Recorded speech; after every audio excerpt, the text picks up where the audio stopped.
Am I crazy for moving 4 times in the last 2 years? Am I crazy for maxing out my credit cards and being unhappy with how things in my life are going? Was it unrealistic to expect myself to afford a 1 bedroom apartment on my own and pay for unexpected health bills? I don't know. 6 months after being back in Chicago, and I was ready to try something else again. This 2,200-mile journey from Chicago to Seattle on the Amtrak Empire Builder took me across 7 states over 2 days, and I'm so thankful for it. Here's a glimpse into what life on a train for 2 days was like for me. And I only moved with 1 backpack, 1 suitcase, and a bicycle.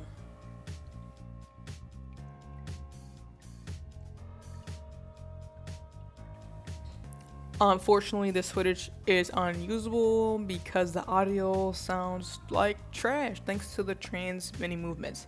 I didn't think about that, but basically in this, I am just getting myself ready for bed. It was about 12 a.m. here on December 23rd, and I just truly wanted to freshen up, brush teeth, wash my face, do a little bird bath, situation, change underwears, undergarments, socks, all that, and get ready to close my eyes for the night.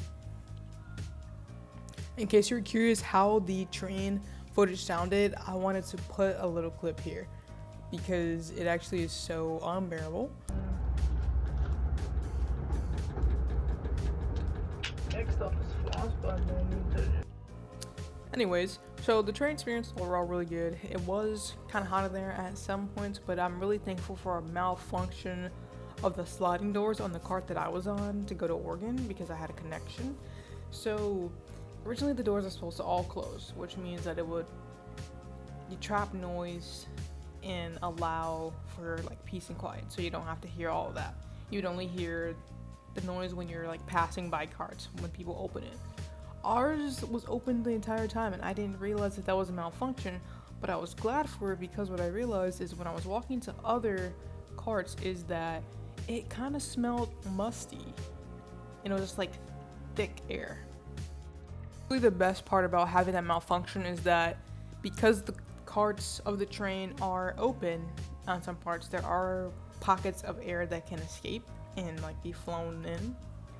So that was the best part because it was refreshing. My cart was always nice, even though we had to see more light than intended, especially because my seat was about the second from the first row of the cart.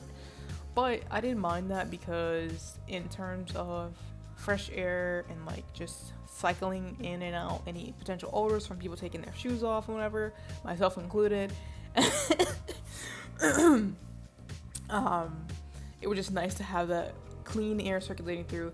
And it wasn't until literally the last night that one of the technicians came up like, oh my goodness, this is not supposed to be like this. And we're like, I don't know that. Like, I thought it was an intentional design. The fresh air stops were one of my favorite parts of the trip because it allowed you to actually breathe crisp air for like 20 minutes. Even though they weren't every stop, the times that you did get to get out were definitely worth it and refreshing to stretch as well, even though you can walk between each car. And just got out from a fresh air break.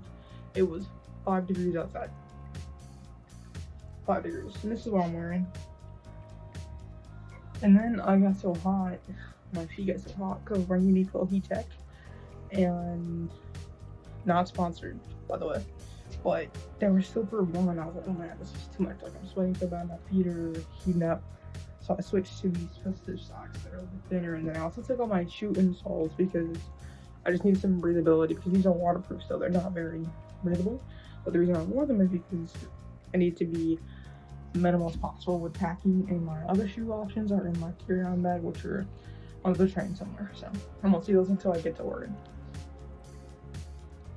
Thank God for this little snack space downstairs because a lot of the meals, or if all of them honestly, I couldn't have because of my dietary restrictions with gastritis. So inflammation of the stomach lining, and then also not being able to have dairy. So that's something important to know. If you are someone that's going to be traveling with food allergies, definitely pack your own food. I packed some tuna packets, which definitely were saving grace, along with some dinner rolls too. I used those dinner rolls to make sandwiches, and then I also had some Belvita and then like Oreos, which I don't even know if they made it on the train, to be honest with you.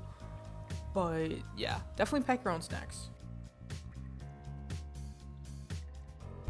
Hey guys, just want to do a little update on how the train trip is going so far. I'm like 25 hours in pretty much right now to the right, and we are in Montana. And last night recap, so around 10 p.m. The girl behind me was like, hey, can you help? And then she had me talk to someone on the phone, and I was like, oh yeah, sure.